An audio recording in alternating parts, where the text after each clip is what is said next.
अस्सलाम वालेकुम जी। तो आज हम MTS 642 फ्लूइड मैकेनिक्स का टॉपिक नंबर 125 स्टार्ट करने जा रहे हैं। तो पिछले जो लेक्चर हमने पढ़ा था उसमें हमने कुछ ये इक्वेशंस पढ़ी थी। ये ख़ास करके 124 मॉड्यूल्स में ये 3-4 इक्वेशंस पढ़ी थी। अब इनको फर्दर यहाँ पे यूटिलाइज़ करने का प्रोसेस आ गया। तो 125 से कुछ एग्जांपल स्टार्ट है। तो इन एग्जांपल को मैं आपको बड़ी डिटेल से कराने जा रहा हूँ। तो यहाँ पे स्टार्ट करते हैं। सबसे पहले यहाँ पे हमारे पास 125 मॉड्यूल में यहाँ पे एग्जांपल है। एग्जांपल में कहते हैं, क्या कहता है, a two dimensional converting duct is being designed. ठीक है, आपके पास एक खंदक समझ लिए बनाई जा रही है कि जिसकी 2 डायमेंशन है। ठीक है, तीसरी डायमेंशन आपने इग्नोर कर देनी है। वो आपकी डिज़ाइन बना रही है high speed wind turbine wind tunnel. तो हाई स्पीड विंड यानी कि उससे बहुत तेज किस्म की हवा गुजरेगी। The bottom of wall of duct is too flat. उसका जो बॉटम है ना, नीचे वाली सर्फेस, वो आपके पास फ्लैट है और हॉरिजॉन्टल है। हॉरिजॉन्टल आपके पास ये वाली डायमेंशन होती है। ठीक है, वर्टिकल ये वाली होती है और हॉरिजॉन्टल ये वाली होती है। ठीक है, उसका कह रहा है कि नीचे वाली आपकी जो सर्फेस है वो आपके पास फ्लैट है और हॉरिजॉन्टल है। एंड टॉप में वॉल इज कर्व्ड, और जो उसकी अपर वाली वॉल है वो आपके पास इस किस्म की कर्व्ड वॉल है। ठीक है, in such a way that an axial wind speed u increase approximately linearly। यहाँ पे आपने देखना है कि उसकी स्पीड लीनियरली जो है वो ज़्यादा हो रही है। ठीक है, जहाँ पे इंटर हो रही है वहाँ पे उसके पास u1 आपके पास स्पीड गिवन है विंड की 100 मीटर पर सेकेंड, और जहाँ से वो एग्जिट हो रही है वहाँ पे आपके पास u2 गिवन है 300 मीटर। यानी कि जहाँ से आपके पास विंड उस टनल से एंटर हो रही है वहाँ पे आपके पास स्पीड है 100 मीटर पर सेकेंड, जहाँ से ये खारिज हो रही है वहाँ पे आपके पास स्पीड है 300 मीटर पर सेकेंड। अच्छा, नेक्स्ट इसमें क्या है जी, meanwhile the air density. Density आपके पास क्या चीज़ है, डेंसिटी आपके पास जहाँ पे इंटर हो रही है वहाँ पे आपके पास डेंसिटी है 1.2 किलोग्राम पर मीटर क्यूब, और जहाँ से वो हवा खारिज हो रही है एंड पॉइंट आपके पास वहाँ पे आपके पास डेंसिटी है 0.85 किलोमीटर पर मीटर क्यूब। ठीक है, तो आपने क्या करना है, उसकी जो डक्ट है ना वो आपके पास 2 मीटर लॉन्ग है और 2 मीटर हाई है, जहाँ पे वो इंटरिंग पॉइंट उसकी 2 मीटर हाई है। तो यहाँ पे 3 क्वेश्चन है। सबसे पहले predict y component of velocity. Velocity का वाई कंपोनेंट आपने निकालना है जहाँ पे आपके पास वो डिक्ट ख़त्म हो रही है। ठीक है, ये मैं मज़ीद आपको फिगर की मदद से क्लियरिफाई करता हूँ। बी में आपने उसकी शेप बनानी है।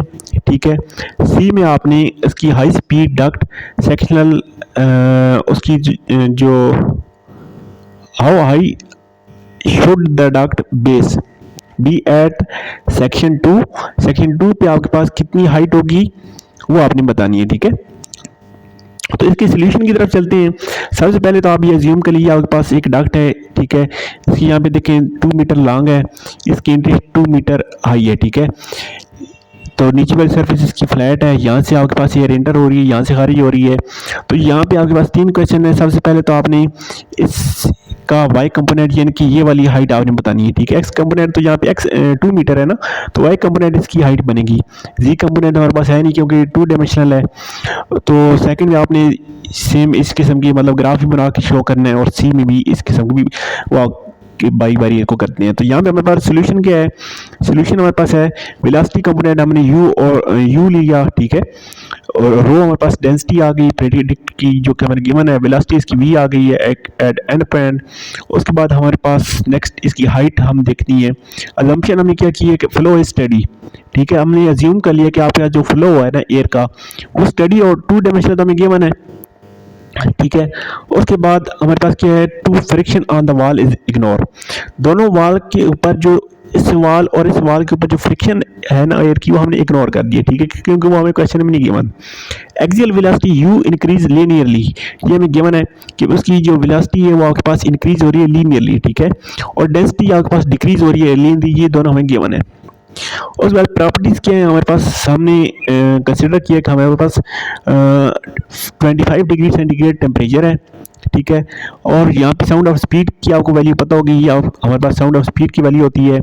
और देखिए हमारे पास ये जो एयर की velocity at initial point and and point दोनों पॉइंट हमें पास इससे कम है, तो इसका मतलब है आपके पास जो एयर है वो आपके पास सब सोनिक है। ये हमने मिड टर्म में पढ़ा था कि सब सोनिक, हाइपरसोनिक और सुपरसोनिक कब होता है। तो 346 से इसकी स्पीड कम है, तो ये आपके पास सब सोनिक है। ठीक है, तो मॉड्यूल नंबर 126 में इसको मजीद आगे एक्सप्लेन किया गया है, सॉल्व किया गया है। ठीक है, तो सबसे पहले आपके पास यू कंपोनेंट है वेलोसिटी का, लीनियर इंडिपेंडेंट है ना, तो फॉर एज्यूम करें आपके पास ये आपके पास लीनियर इंडिपेंडेंट का क्या मतलब है कि आपके पास एक ही स्पीड से आपके पास वेलोसिटी इंक्रीज हो रही है। तो इसके लिए आप लिख सकते हैं u1 plus c u of x. ठीक है, एक्स आप ले सकते हैं, वाई ले सकते हैं, कोई भी ले सकते हैं। ठीक है, लेकिन हमने इसकी लंबाई जो है एक्स ली है, तो इसलिए यहाँ पे हमारे पास हमने एक्स ली है। ठीक है, तो हमारे पास सी यू की यहाँ से क्या वैल्यू आ गई है, सी यू की वैल्यू हमारे पास आ गई है u2 यानी कि एंड पॉइंट के ऊपर इसकी वेलोसिटी माइनस u1 यानी कि इनिशियल पॉइंट के ऊपर इसकी जो वेलोसिटी थी divided by change in distance. ये डिस्टेंस हमारे पास जो x था ना, ये जो चेंज हुआ है इसके ऊपर।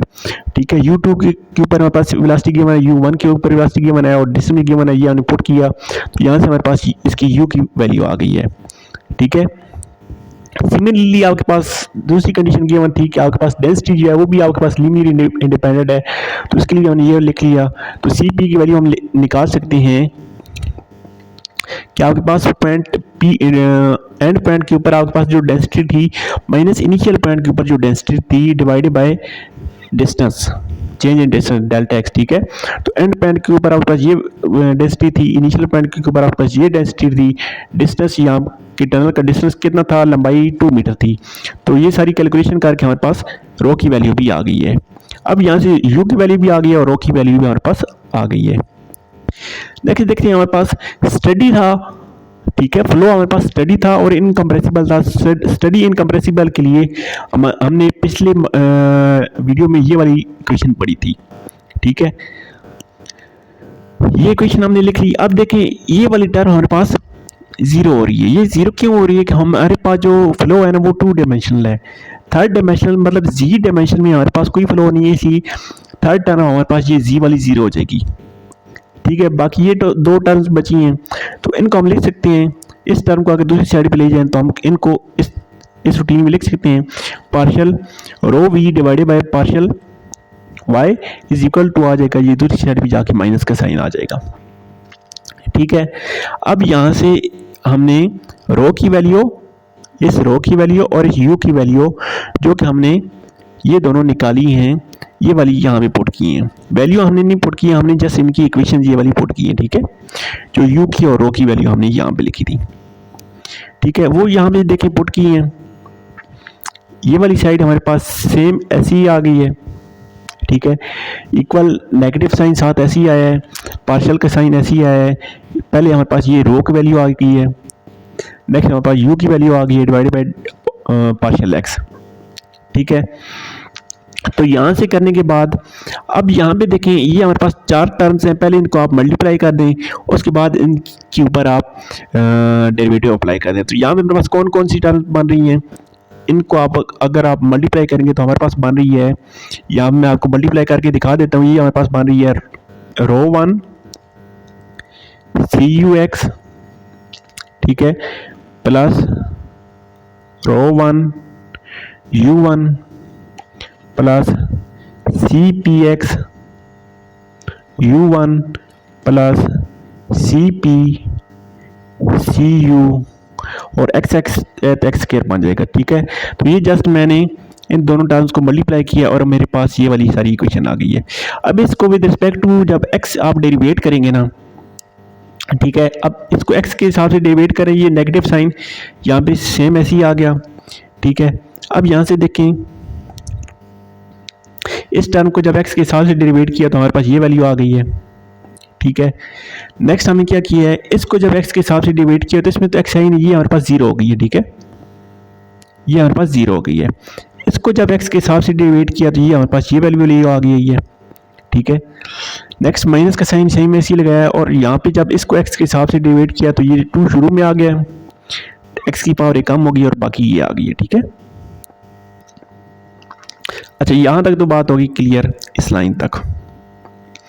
अब हमने रो वी की वैल्यू निकालनी है, तो अब इसको अगर विद रिस्पेक्ट टू वाई अगर इंटीग्रेट कर दें तो यहाँ विद रिस्पेक्ट टू वाई दोनों साइड पे इंटीग्रेट किया, d of i d of i, तो यहाँ से ये साइड तो हमारे पास बन गई जस्ट रो वी, ठीक है। बाकी ये हमारे पास इसको जब y के हिसाब से इंटीग्रेट किया, ये सेम इक्वेशन साथ y आ गया, ये सेम वैल्यू साथ y आ गया, और यहाँ पे हमारे पास इंटीग्रेशन का जो कांस्टेंट हम लिखते हैं ना, उसको हमने एफ ऑफ एक्स लिखा। एफ ऑफ एक्स क्यों लिखा कि ये हमारे पास एक एज ए वेरिएबल है, ठीक है, तो इसलिए हमने इसको एज एक्स लिख लिया, ठीक है। तो ये चीज़ यहाँ पे लिखी हुई है। अब यहाँ पे देखें हमारे पास कंडीशन गिवन थी कि आपके पास बॉटम पॉइंट यानी कि जहाँ पे आपके पास y इक्वल 0 है, ठीक है, y इस डायरेक्शन में, तो जहाँ पे y आपके पास 0 है तो यहाँ पे आपके पास वेलोसिटी v है, तो जहाँ v इक्वल 0 y इक्वल 0, तो यहाँ से हम f ऑफ x की वैल्यू निकाल सकते हैं जो कि हमारे पास इक्वल आ गई है 0 के, ठीक है। उसकी वैल्यू यहाँ पे पुट की है इस इक्वेशन में, और रो को दूसरी साइड पे डिवाइड कर दिया, तो हमारे पास ये वैल्यू आ गई है जो कि हमने निकालनी थी, हमारे पास आ गई है। सेकंड हमारे पास पार्ट बी में था कि आपने इसकी निकालना था कि इसका आपने ट्रेजेक्ट्री बनानी थी, तो इसकी ये वाली ट्रेजेक्ट्री बनेगी, और पेपर में ऐसा क्वेश्चन ट्रेजेक्ट्री बनाने का नहीं आता, ठीक है। तो ट्रेजेक्ट्री इसने बना ली है। सेकंड सी में ये क्या कहता है कि आपके पास y की यहाँ पे वैल्यू निकालनी थी, तो y की वैल्यू यहाँ पे ये क्या कह रहा है कि आपके पास 0.941 आई है। ये पता नहीं इसने कैसे निकाली है, क्योंकि ये जो बुक में क्वेश्चन गिवन था ना, उस बुक से कोई ज़्यादा इसने की है, बाकी हैंड आउट्स में जस्ट इतने गिवन है, तो जस्ट ये वाली इसने वैल्यू निकाल ली है। आगे मॉड्यूल नंबर 127 में बहुत ही सिंपल सी हमारे पास एक न्यूमेरिकल है। इस किस्म के न्यूमेरिकल आपके पेपर में ज़्यादा आते हैं, ठीक है, तो इसको आपने डिटेल से समझना है। यहाँ मेरे पास क्वेश्चन क्या है, consider the velocity of example 4.5, इसको छोड़ दीजिए जो कुछ चीज़ है, ठीक है। अनस्टडी है, और यहाँ में हमारे पास अनस्टडी और 2 डायमेंशनल है। अभी भी हमारे पास 2 डायमेंशनल है, तो मतलब जी टर्म हमारे पास 0 हो जाएगी। अनस्टडी है तो हमारे पास वेलोसिटी वेक्टर गिवन है, ठीक है, ये सारा हमारे पास वेलोसिटी वेक्टर गिवन है, ठीक है। इसकी एंगुलर फ्रीक्वेंसी ओमेगा है जो कि आपके पास 2 पाई के इक्वल है, ठीक है।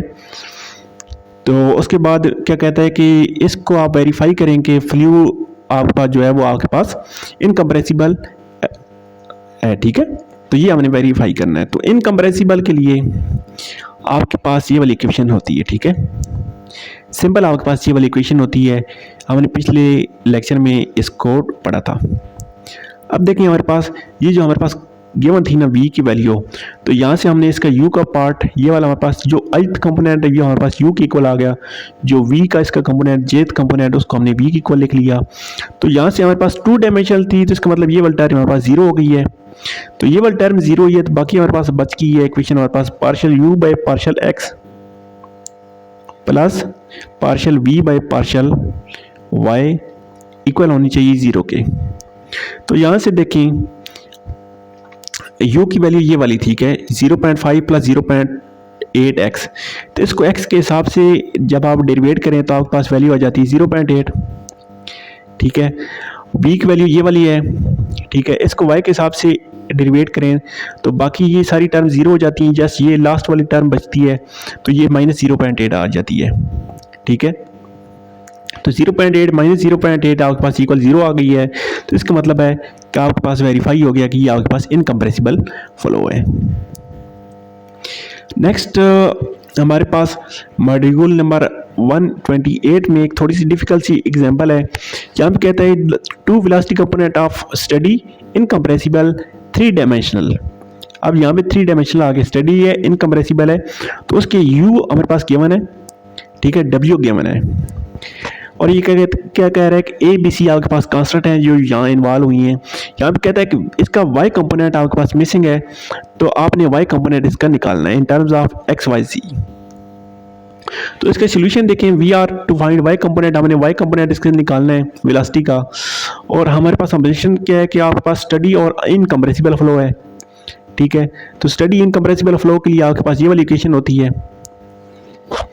इक्वेशन इन्होंने थोड़ी और चेंज करके लिखी है, मैं आपको पहले इक्वेशन बता देता हूँ। ये हमारे पास इक्वेशन होती है partial u by partial x plus partial v by partial y plus partial omega by partial z equal 0 होता है, ठीक है। ये हमारे पास इक्वेशन होती है। इसने क्या किया, ये दोनों टर्म उठा के दूसरी साइड पे लेके गया है, तो यहाँ पे इसलिए साथ नेगेटिव साइन आ रहा है, ठीक है। तो ये हमारे पास इक्वेशन बन गई है। अब हमारे पास u और w के कंपोनेंट तो गिवन है ना क्वेश्चन में, ये देखें u का कंपोनेंट भी गिवन है और w का कंपोनेंट गिवन है। तो u को with respect to x derivate किया, w को with respect to y derivate किया, तो हमारे पास ये वाली वैल्यू आ गई है, ठीक है। अब हमने v की वैल्यू निकालनी है, तो विद रिस्पेक्ट टू y अगर इसको इंटीग्रेट कर दें दोनों तरफ, तो हमारे पास v की वैल्यू आ जाएगी। तो v के हिसाब से इसको इंटीग्रेट किया तो हमारे पास v की ये वाली वैल्यू आ गई है। यहाँ तक तो बात ठीक है, हमारे पास v की वैल्यू आ गई है। अब यहाँ पे हमारे पास बस इतना ही था, ठीक है। तो जस्ट हमने v की वैल्यू निकाल ली है, ये हमने निकालना था। तो बहुत ही सिंपल सा क्वेश्चन था ये भी। अब क्वेश्चन नंबर मॉड्यूल नंबर 129 में हमारे पास है 2 डायमेंशनल इनकम्प्रेसिबल वर्टिकल फ्लो है हमारे पास, ठीक है। Consider 2 dimensional incompressible flow in cylindrical coordinates. अब हमारे पास सिलेंड्रिकल कोऑर्डिनेट्स इन्वॉल्व होने हैं, ठीक है।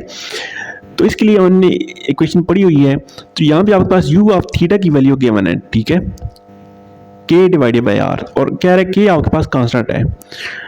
तो अब मजीद क्या कहता है कि आपने रिप्रेजेंट करना है वर्टिकल फ्लो, ठीक है, generate an expression of other velocity component. तो u r आपने निकालना है, ठीक है। तो सॉल्यूशन इसका क्या है कि आपके पास ये इक्वेशन गिवन होती है in terms of cylindrical coordinates. तो यहाँ पे देखिए ये आपके पास 2 डायमेंशनल है, तो 2 डायमेंशनल सेम वही बात है, आपके पास ये वाली टर्म इक्वल 0 हो जानी है। तो इसको आप कैंसिल कर दें, बाकी आपके पास ये 2 टर्म्स बच गई हैं। तो इन 2 टर्म्स में से हमने इनको मजीद सेटिस्फाई किया, ये हमारे पास बन गई है पार्शियल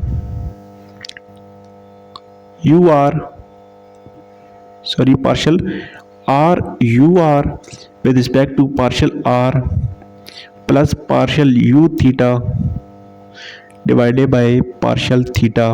दोनों के साथ 1/r था तो उसको कैंसिल कर लिया, तो ये हमारे पास इक्वल 0 आके आ गई, और ये टर्म हम उठा के दूसरी साइड पे लेके गए और ये हमारे पास वैल्यू आ गई है, ठीक है।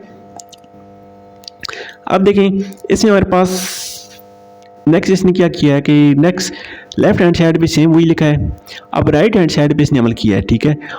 अब राइट हैंड साइड पे आपके पास u ऑफ थीटा की वैल्यू गिवन है क्वेश्चन में, क्या आपके पास u ऑफ थीटा की वैल्यू गिवन है। अब देखें u ऑफ थीटा है ना, इसको हमने विद रिस्पेक्ट टू थीटा आपने डेरिवेट करना है, ठीक है। u of theta with respect to theta, तो इसमें थीटा तो है ये इक्वल 0 क्या हो जाएगा, तो ये कह रहा है कि ये आपके पास इक्वल 0 क्या हो गया है, ये सारा इक्वल 0 क्या हो गया है, ठीक है। तो अब हम इसको अगर इंटीग्रेट कर दें तो आपके पास आर यू ऑफ आर की वैल्यू आ जानी है, ठीक है। दोनों साइड को with respect to r integrate किया, तो यहाँ से तो जस्ट डेरिवेशन इंटीग्रेशन कैंसिल हुई, आपके पास बन गया आर यू ऑफ आर, ठीक है, इक्वल दूसरी साइड पे 0 था तो इसकी इंटीग्रेशन आपको पता है कोई भी कांस्टेंट c आप लिख सकते हैं, लेकिन यहाँ पे हम वेरिएबल इंट्रोड्यूस करेंगे f of theta and t, क्योंकि ये t और थीटा की शक्ल में है तो इसलिए ये वाला हमने वेरिएबल इंट्रोड्यूस करा लिया, ठीक है। तो नेक्स्ट